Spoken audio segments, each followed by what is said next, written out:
O terceiro episódio de Monstro do Pântano é intitulado He Speaks, e acho que pela primeira vez deu pra gente sentir onde a Warner começou a interferir na série. Shazukara!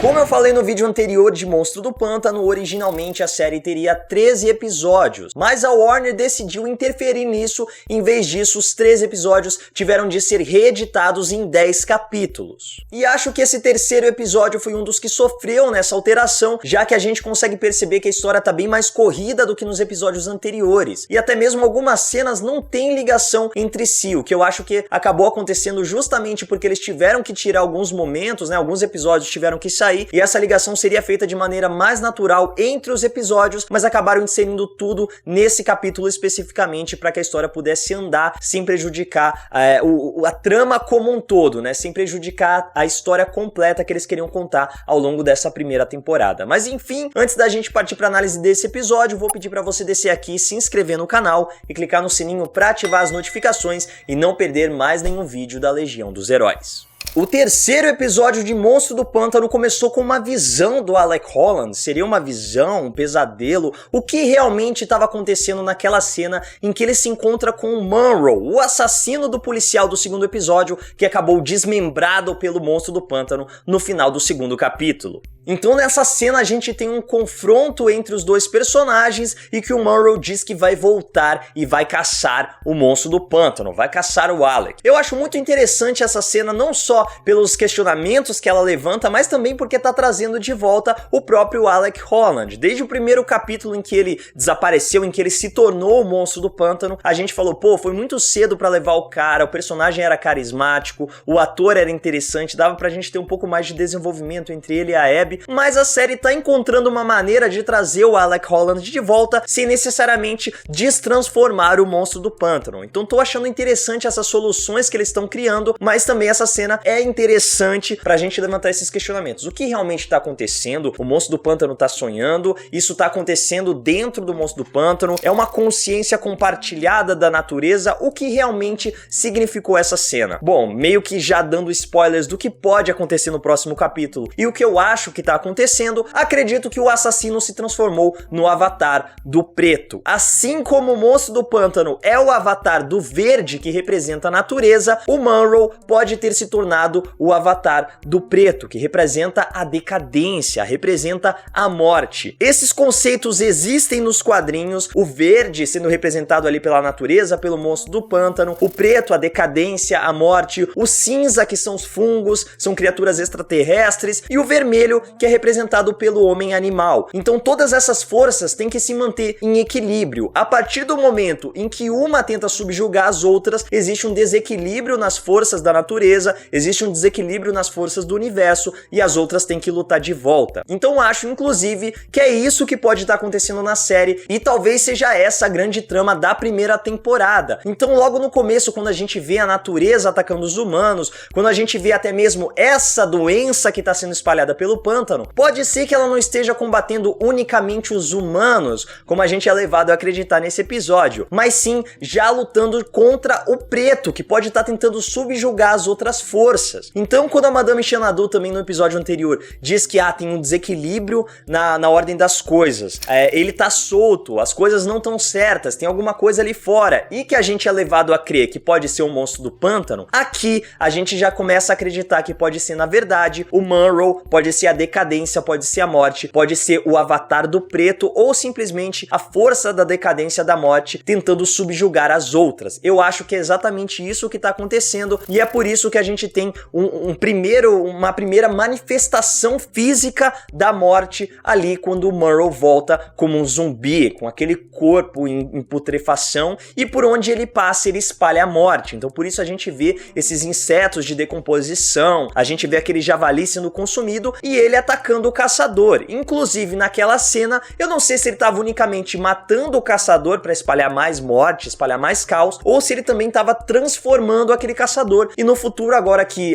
o preto abandonou o Monroe, a gente veja o caçador também sendo trazido como um zumbi e a morte se espalhando de maneiras diferentes. De qualquer forma, as coisas ficam complicadas para Abby, que tá lidando com essa nova condição agora em que ela reencontrou o Monstro do Pântano, mas a gente vai falar sobre isso depois.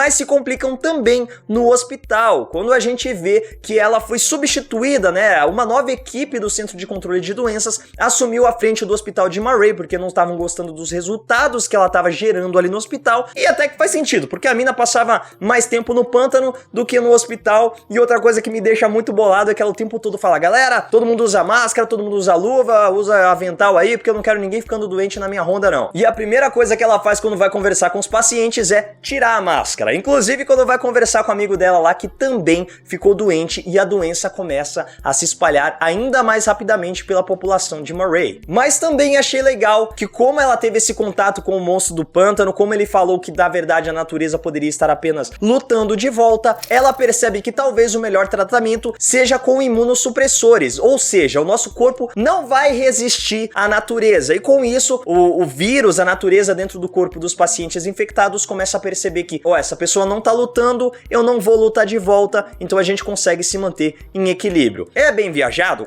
Com certeza, a gente tá falando da série do Monstro do Pântano, cercada de misticismo, cercada de magia, forças ocultas. Então você aceitar que a natureza dentro do corpo dos doentes parou de lutar a partir do momento em que as pessoas também não estavam lutando, é suspensão de descrença, mas você tem que fazer isso pra série funcionar. Então, apesar dela estar ali tirando máscara, tirando luva, achei muito bacana ela trazer essa ideia, até porque é mostrado, ela mesma diz: eu tô aqui em Murray porque eu sou a melhor no que eu faço, eu sou a melhor pesquisadora do Centro de Doenças. Então ela tem que ter essa sacada mesmo, ela tem que trazer à tona esses questionamentos, tem que trazer essas situações para que a gente veja, realmente, ela não é só a menininha que fica indo atrás do monstro do pântano, porque para isso a gente já tem a Liz Tremaine, que é uma investigadora criminal, jornalística. Então ela tinha que estar indo atrás da notícia, e a Liz tem que ir atrás do que ela realmente devia estar fazendo. Então gostei bastante das soluções que encontraram para Abby nesse episódio, mas é claro, gostei muito mais do encontro entre Abby e Alec Holland, já que agora ela descobriu que é ele o monstro do pântano. E a gente percebe como ele é uma figura que realmente tá aprendendo a conviver com essa nova realidade. Aquela cena dele confrontando o Murrow, confrontando aquele zumbi, cara, foi incrível. O monstro do pântano não é um personagem porradeiro, apesar dele ser um gigante, dele ter essa força física que se manifesta só do olhar, só da gente olhar a gente já percebe que é um monstro que causa imponência. Ele não é um personagem porradeiro, ele atua realmente das maneiras que a gente viu ele atuando nos primeiros episódios. Então ele manda a natureza fazer as coisas por ele pega emprestado elementos da natureza, e aqui a gente viu que ele realmente confrontou a morte diretamente. Foi o Avatar do Verde contra o Avatar do Preto que ele falou: liberte-o. Então naquele momento realmente meio que confirmou pra mim que o Murrow estava representando a morte, estava representando a decadência, e essa é uma força que vai estar presente durante toda essa primeira temporada. E além disso, foi ele que deu essa deixa, né? Foi o monstro do pântano que deu essa deixa pra Abby de que na verdade a natureza só está lutando de volta. A natureza está tentando sobreviver, já que ela está sendo combatida por uma força sobrenatural maior do que a gente consegue compreender. E essa força sobrenatural que foi trazida com a Madame Xanadu é ainda mais reforçada de novo pela presença da Shauna. Então eu acho realmente que a Shauna também está sendo trazida de volta por causa da morte, por causa da decadência. Então eu acho que essas aparições da Shauna, essas visões que a Maria está tendo, nada mais é do que uma manifestação do preto para tentar desequilibrar as forças. Inclusive o confronto que a Shauna leva a Maria ao Avery, né? Aquele momento em que a Maria fala que o Avery só tá com ela por causa do dinheiro, que a gente tem aquele confronto todo. Acho até que isso poderia ter esperado um pouco mais para acontecer. Como eu falei, nesse episódio dá pra gente sentir um pouco mais daquela interferência da Warner, justamente porque a gente tem muita coisa sendo desenvolvida e a gente tem um pouco espaço de tempo para que isso aconteça, mas faz muito sentido, faz sentido. A gente poderia ter sentido um pouco mais, né, do Avery pressionando a Maria em outros episódios, falando: ó, preciso do seu dinheiro pra isso, ó, eu te amo, vamos ficar junto porque eu preciso fazer isso aqui, me dá uma ajuda. Mas faz sentido, né?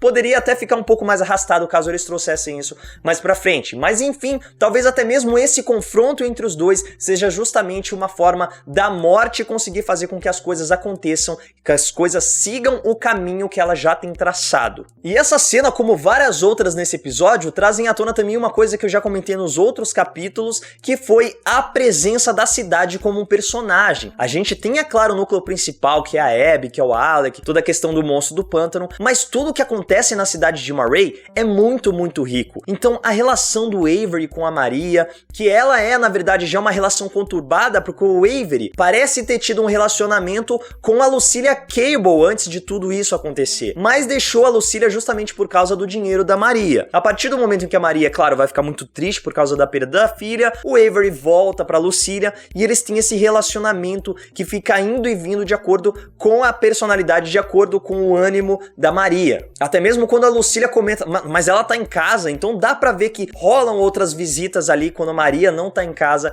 e que tem um relacionamento entre eles. Do mesmo modo que os empréstimos que o Avery fica fazendo pra sustentar suas pesquisas, do mesmo modo que o Jason Woodrue é tratado de uma maneira mais humana nessa série. Ele não é só o cientista maluco, ele não é o cara fissurado por plantas, existe uma motivação nobre por trás disso tudo, que é procurar o tratamento para a condição da sua esposa. A gente não sabe exatamente o que ela tem, mas parece ser uma doença degenerativa e é justamente por isso que ele procura nas plantas uma forma de tentar encontrar a cura para essa doença. Então por isso ele tá com uma fórmula que é bioacelerativa, que faz com que as plantas cresçam mais rápido, que faz com que as células se proliferem de maneira diferente, tudo isso para tentar encontrar uma solução para essa condição da sua esposa. Então achei muito legal ele tá sendo trabalhado de maneira mais humana, porque isso acrescenta mais peso ao personagem e acaba, por consequência, enriquecendo toda a cidade. Como eu falei, Marray parece mais um personagem dentro da trama de Monstro do Pântano, e o que acrescenta uma riqueza ainda maior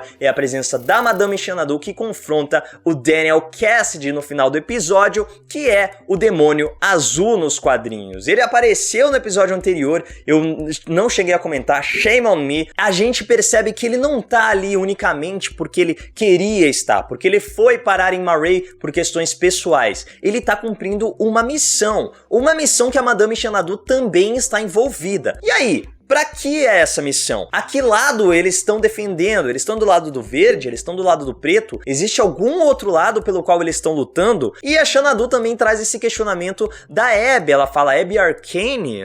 Assim como Anton Arcane, que é o Dr. Arcane, o maior inimigo do Monstro do Pântano, que consequentemente vai ser um inimigo do verde. Então talvez o Arcane esteja por trás do preto. Talvez ele esteja por trás da decadência, da podridão, e seja ele que esteja causando esse desequilíbrio nas forças do universo. Além disso, nesse episódio também é citado o Conclave, que lá nos quadrinhos foi a organização responsável pelo acidente do Alec Holland, o acidente que transformou ele no Monstro do Pântano. Então, esse episódio, essa série tá trazendo muitas referências dos quadrinhos, tá trazendo muitas situações que surgiram nos quadrinhos há pouco tempo, como a podridão, o The Rot, que surgiu nos Novos 52, mas mesclando tudo isso com elementos clássicos, misturando tudo isso de uma maneira que faz muito sentido dentro do que está sendo apresentado na série. Eu realmente senti que esse episódio foi um pouco mais corrido, que eles apresentaram informações demais, mas também sei que isso se deve justamente por causa da interferência do estúdio, que obrigou 13 episódios a serem resumidos em 10. Quando a gente tira 3 episódios, realmente fica um pouco difícil manter o mesmo ritmo, até porque a série foi planejada para ter 13 episódios, então ela já tinha um ritmo que ia ser ditado ao longo disso. Mas também não me incomoda tanto porque tem tanta coisa pra gente assistir que uma série menor até que faz mais sentido. Mas infelizmente a gente sabe que depois disso não existe um futuro pro Monstro do Pântano, e é isso que é muito triste, porque a série, por mais que esteja uma interferência nesse episódio, por mais que esse episódio seja mais corrido, é uma série muito boa, é uma série muito bem desenvolvida e é uma série que respeita o personagem dos quadrinhos. Como eu falei, ela mistura novos, antigos elementos, introduz histórias originais, então tudo isso é um grande respeito, uma grande homenagem pro que existe nos quadrinhos, e Monstro do Pântano é mais uma série impecável do DC Universe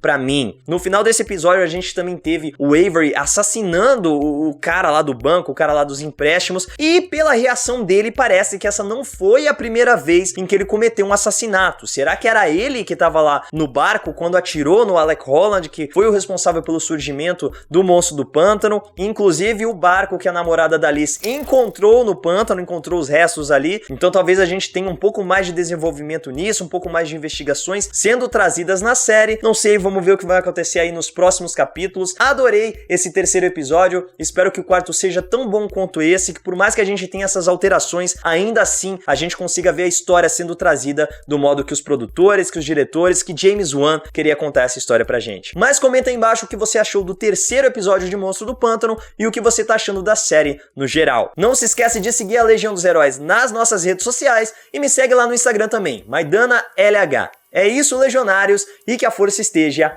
com vocês. Mas a Warner pra Abby nesse personagem. Então quando a... Peraí, vou organizar essa ideia. Caraca, proliferem. Caraca, hoje eu tô maluco, velho. Não falei sobre o mas também não me incomoda tanto, porque ficou uma bagunça.